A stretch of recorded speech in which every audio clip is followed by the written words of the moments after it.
जय जय श्री कृष्ण, जय जय श्री कृष्ण, जय जय श्री कृष्ण।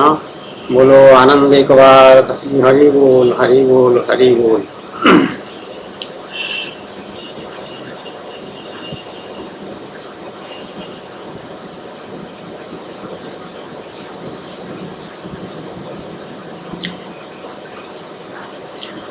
आज सोमवार है, तिथि आषाढ़ शुक्ल तृतीया।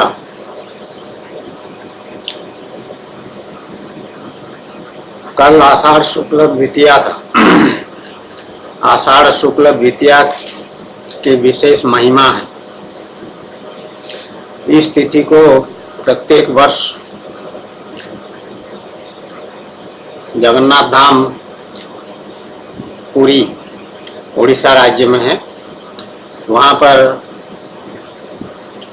विश्व विख्यात कहते हैं उसको, आजकल विश्व विख्यात रथ यात्रा उत्सव मनाया जाता है।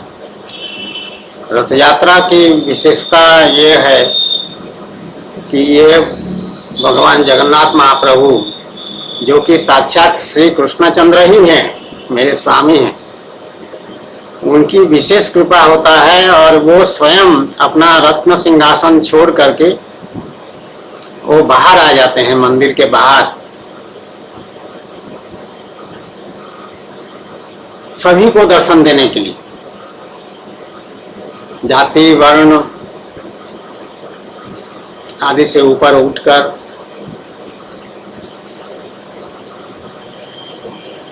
भगवान बाहर आते हैं और अपने सभी भक्तों को दर्शन देते हैं।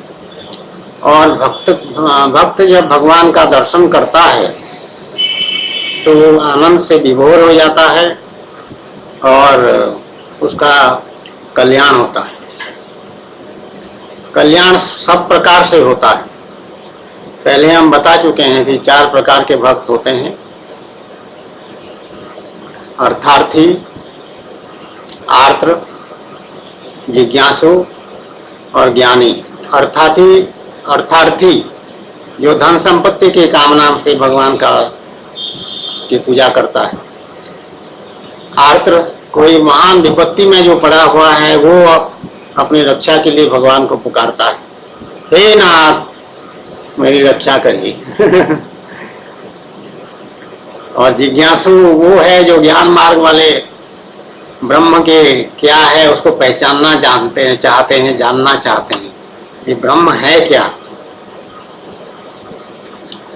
और ज्ञानी जो भक्ति मार्ग में चलते हैं भगवान की तरफ और भक्ति भाव से भगवान की पूजा अर्चना करके उनके साथ लोटपोट होना चाहते हैं, उनका दर्शन पाना चाहते हैं, सुंदर रूप का भगवान का, उनको ज्ञानी कहा गया है भगवद गीता में। तो ये चारों प्रकार के भक्तों को भगवान उनके मनोकामना के अनुसार उनका कल्याण करते हैं। और जगन्नाथ धाम पुरी में रथ यात्रा के दिन डीके पंडा को जब भगवान बुलाए थे वहाँ गया था वो।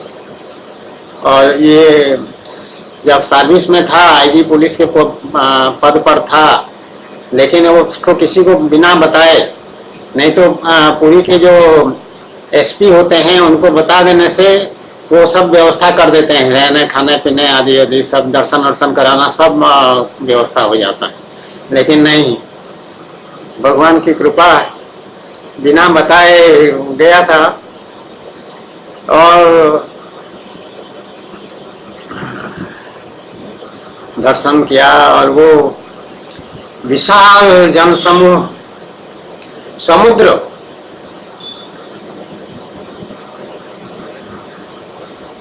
के बीचों बीच,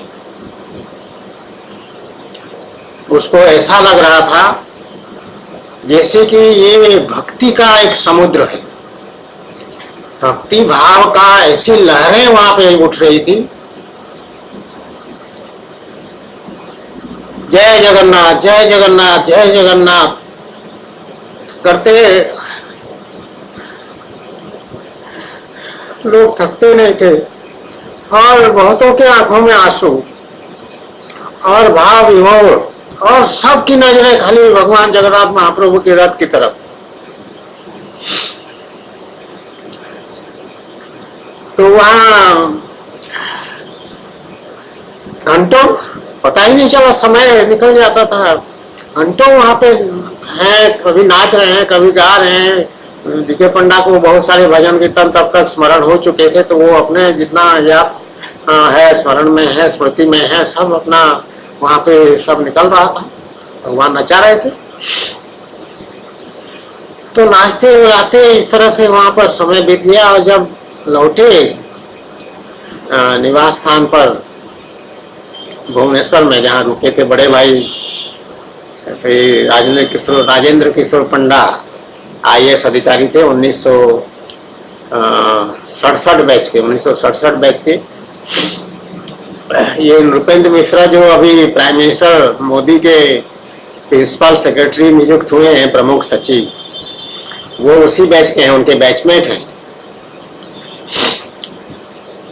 तो वहां पर जब निवास स्थान में पहुंचे और हाथ मुंह धो करके फ्रेश होकर के, जब वो वॉश बेसिन के ऊपर दर्पण होता है, शीशा लगा, तो वहां जब नजर पड़ी तो अपने को पहचान नहीं पाए। ये सफेद हो गए थे सब, और सूर्य की किरणों का प्रभाव इतना अधिक पड़ा था। और हम तो भाव विभोर के नाच रहे थे, हमको कुछ पता नहीं, कोई अनुभव नहीं हो रहा था कि गर्मी लग रहा है कि सर्दी लग रहा है, कुछ हम मदहोश थे। तो वो सब सफेद हो गया है। और यहाँ भी, यहाँ ऊपर माथे में ज्यादातर, और ये हिस्से में, हाँ, ये यहाँ जो हड्डी होता है दोस्तों, इसी से चेहरे पे, यहाँ पे ये सब एकदम सफेद हो गया। तो धीरे धीरे दूसरे दिन सुबह जब देखे तो वहाँ की चमड़ी जो है वो निकल आया था। तो एपिडर्मिस कहते हैं उसको बायोलॉजी में, एपिडर्मिस, ऊपर की पतली चमड़ी जो होता है, एक लेयर होता है, एक परत, वो परत निकल आया था। और वो काफी समय लगा उसको सामान्य होने में। ऐसी भक्ति भगवान दिए थे उस दिन। क्या, वो तो लगातार रहा, आज तक वो चीज चल रहा है। अब वो बंद होने का नाम ही नहीं लेगा, अभी बंद हो ही नहीं सकता है। जब तक भगवान जो शरीर दिए हैं, तो ये भाव जो है भगवान की कृपा बनी रहेगी। तो ऐसा जगन्नाथ महाप्रभु की महिमा। और जगन्नाथ महाप्रभु उसी यात्रा में, जब वहाँ नहीं, दूसरी यात्रा में, इस यात्रा में तो किसी को बताया नहीं थे, दूसरी यात्रा में जो है भगवान जगन्नाथ महाप्रभु फिर मेरे संग नाचे।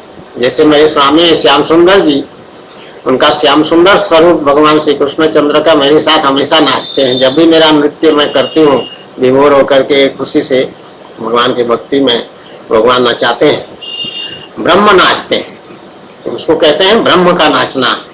तो ब्रह्म मेरे साथ नृत्य करते हैं श्याम सुंदर स्वरूप में। तो अब जगन्नाथ महाप्रभु भी मेरे साथ नाचते हैं। ये दो स्वरूप एक साथ नाचते हैं मेरे साथ। तो ये उनकी बड़ी कृपा है, बड़ी महिमा है उनकी।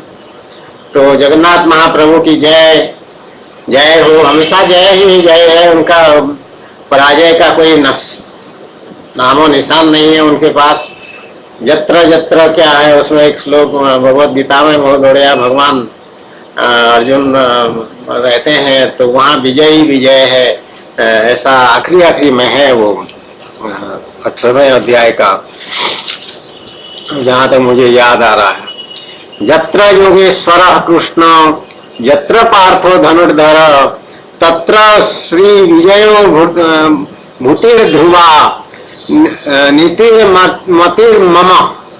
यह मेरे नीति है, मेरे मम मतलब मेरा नीति है। कहे हे राजन, जहाँ योगेश्वर भगवान श्री कृष्ण हैं और जहाँ गांडीव धनुर्धारी अर्जुन हैं, वहीं पर श्री विजय विभूति और अचल नीति है, ऐसा मेरा मत है।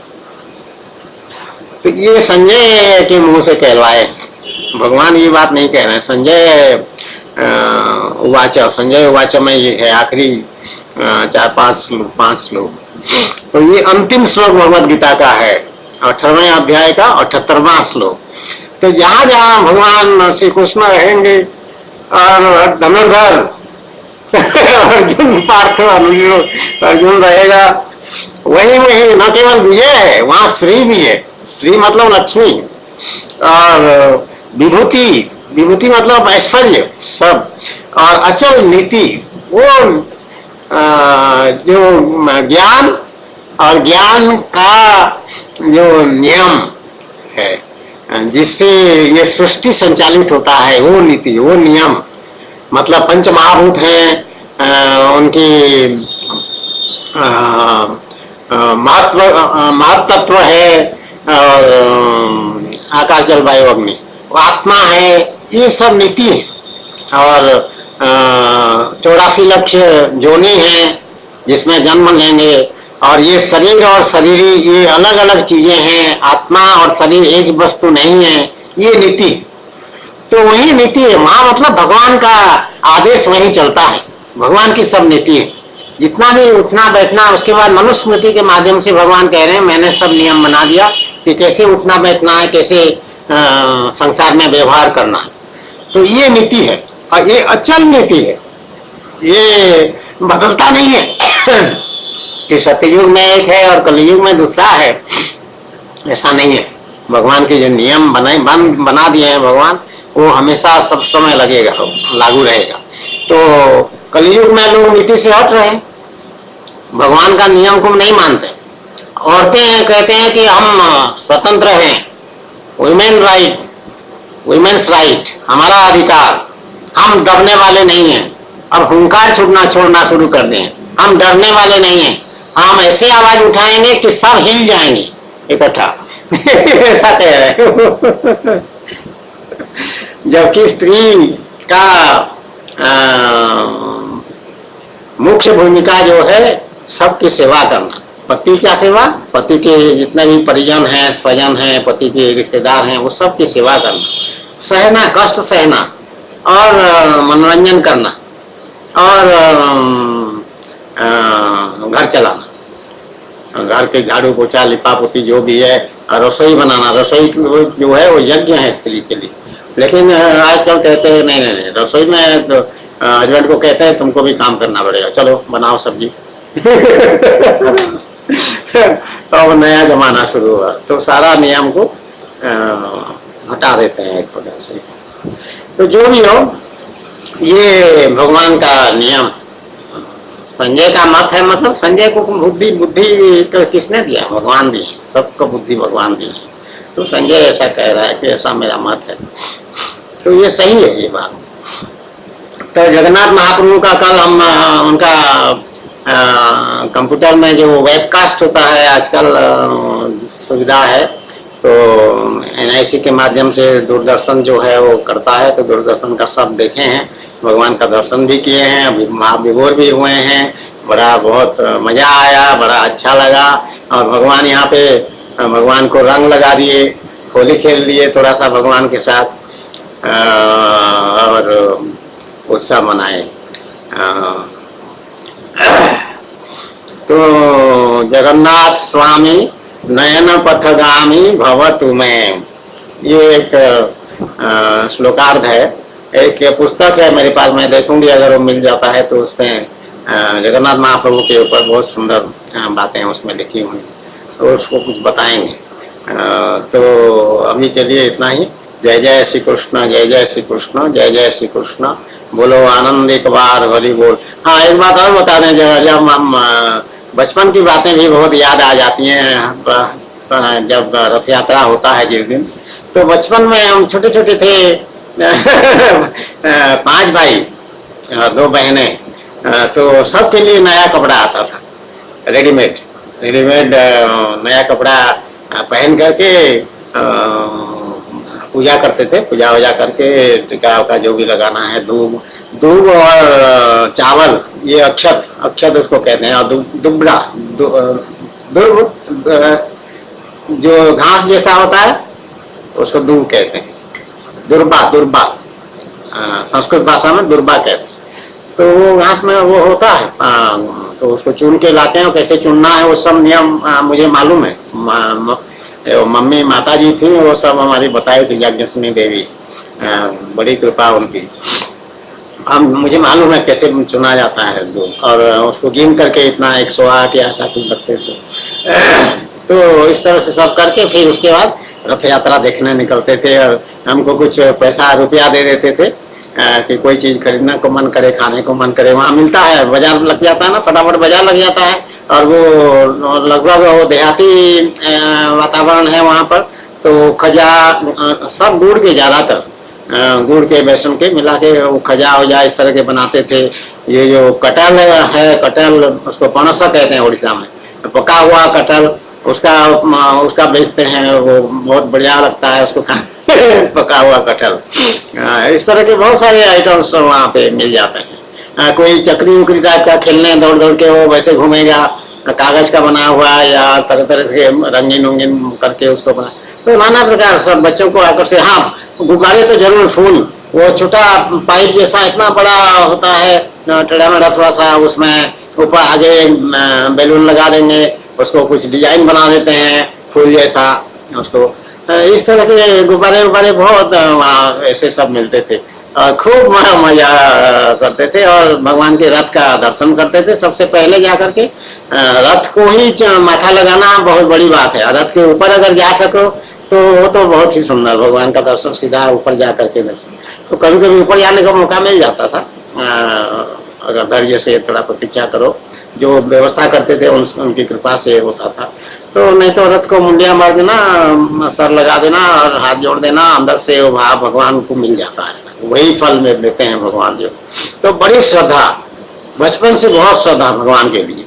रथ यात्रा के दिन तो बहुत, उसी तरह दुर्गा पूजा हमारे जहाँ रहते थे उसके सामने दुर्गा पूजा प्रतिवर्ष बहुत बढ़िया पंडाल बनाते थे, ओपन छोटा सा मैदान जैसा था, और बड़ा डेकोरेशन सब बहुत सुंदर। कलकत्ता से मूर्ति मंगाते थे, बंगाली लोग थे कुछ हमारे मोहल्ले में, गली में। तेरे गली आए, सब मेरे गली आए, श्याम सुंदर भगवान श्री कृष्ण रूपे में बुलाते हैं।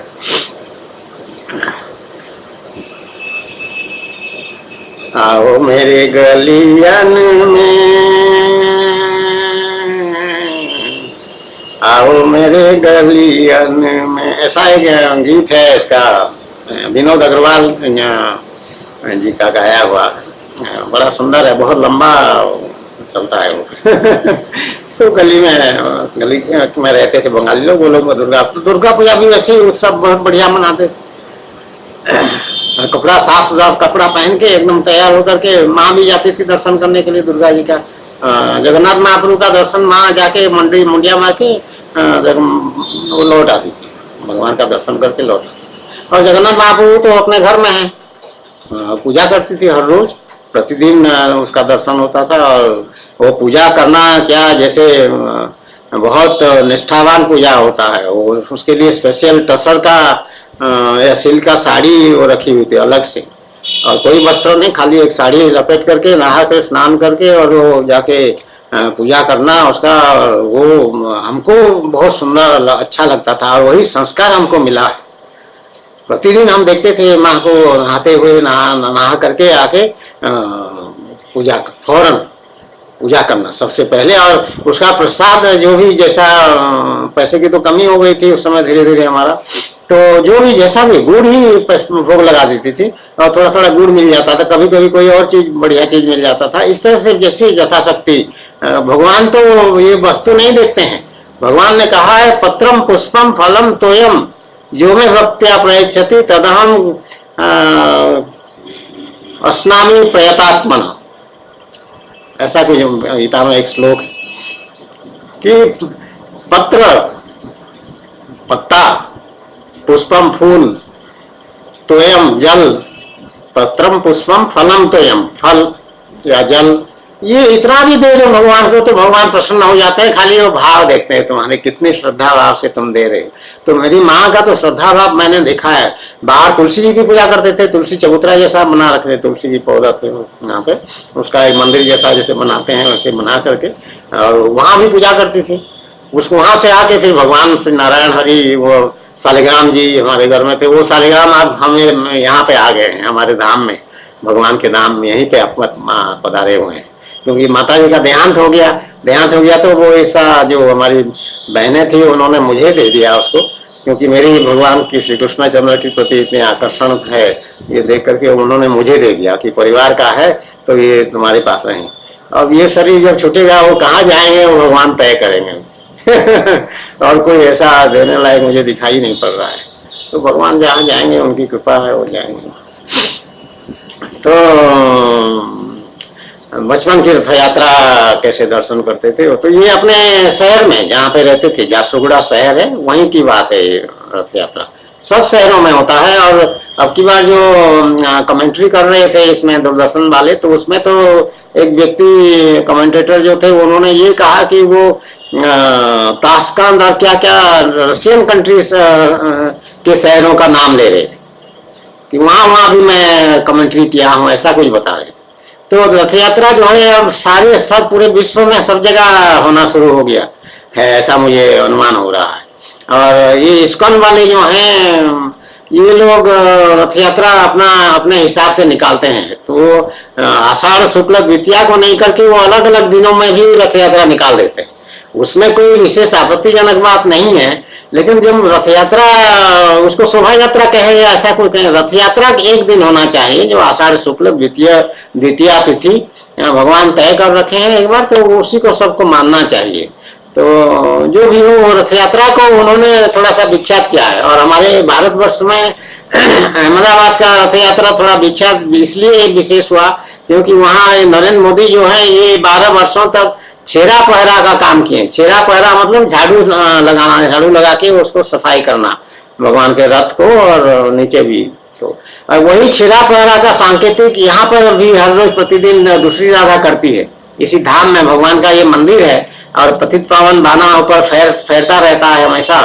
और भगवान श्री कृष्ण स्वयं यहाँ विराजमान है, रहते हैं यहाँ पर। तो जब सफाई सुबह करते हैं अर्ली मॉर्निंग 3 बजे करीब, तो बाहर पूरा सड़क तक झाड़ू लगाती है दूसरी राधा और छेरा पहरा समझ करके उसको करती है। प्रतिदिन वो छेरा पहरा वाली बात स्मरण आता है झाड़ू लगाते समय कि छेरा पहरा हो रहा है उनकी। तो ऐसी कृपा, तो नरेंद्र मोदी 12 वर्षों तक वहाँ अहमदाबाद रथ यात्रा उत्सव में आज ही के दिन मतलब नियत तिथि में आषाढ़ शुक्ल द्वितीया को जब रथ यात्रा होता है तो वो छेरा पहरा का सेवा वो करते थे। इस बार नहीं कर पाए तो ट्वीट करके ट्वीट उसमें कुछ उस बात को याद करके सबको सब शुभकामनाएं दिए हैं लोगों को रथ यात्रा उत्सव की। और अब की बार वो नई चीफ मिनिस्टर जो बनी है महिला आनंदीबेन, उसने लगाया है। तो अच्छा है, सेवा बहुत बड़ी सेवा है भगवान की ये। और 12 वर्ष सेवा किया है, जब चेहरा पहरा किया, झाड़ू लगाया है, तभी तो प्रधानमंत्री बना है। निश्चित रूप से भगवान की कृपा है, इसमें कोई संदेह नहीं। मुझे तो कोई संदेह नहीं है, मुझे सब पता चल रहा है। तो ये बात है। पार्लियामेंट में प्रवेश करते समय माथा टेक लेना एकदम से, कोई पहले का कार्यक्रम बता करके नहीं आए एकदम से। ये उसमें वो भाव है, श्रद्धा भाव है।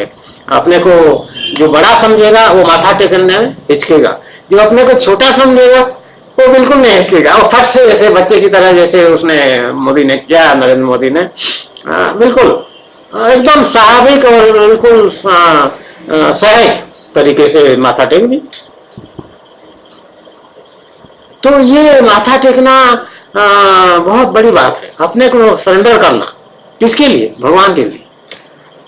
समर्पण का भाव है वो, एकदम गिर जाना। साष्टांग में तो और बड़ा समर्पण होता है, पूरा शरीर जो है लंबा लेट जाता है भगवान के श्री चरणों के सामने, वो साष्टांग। लेकिन वो स्थान ऐसा नहीं था कि वो साष्टांग कर सके, कोई आवश्यकता नहीं। श्रद्धा अगर पूरा है तो फल पूरा मिलेगा, भगवान की प्रसन्नता पूरी मिलेगी। तो ये बड़ी कृपा है भगवान की। जय जय श्री कृष्ण, जय जय श्री कृष्ण, जय जय श्री कृष्ण। बोलो आनंद एक बार, हरि बोल, हरि बोल, हरि बोल।